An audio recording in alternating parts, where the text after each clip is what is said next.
18 minus 12 gives us 6. So 6 times 3 divided by 9. 6 times 3 gives us 18. So 18 divided by 9, which equals 2. But this answer is not correct because according to the order of operations, which is PEMDAS,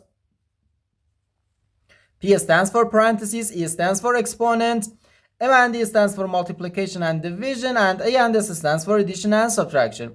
First we have to do parentheses, then exponents, then multiplication or division, and finally addition or subtraction. Remember that multiplication and division have equal priority and we have to work from left to right, and the same applies to addition and subtraction. In this expression we have one subtraction, one multiplication, and one division. According to the PEMDAS, multiplication and division have higher priority than subtraction, and also multiplication and division have equal priority and we have to work from left to right. So first this multiplication, not this subtraction. So first this multiplication, then this division, and finally this subtraction.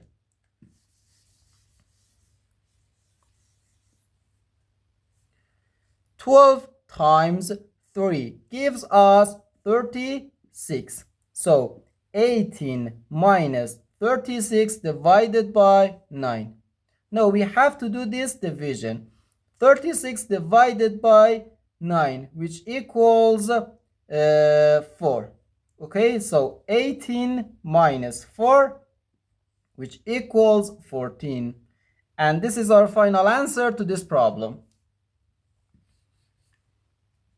The correct answer is 14.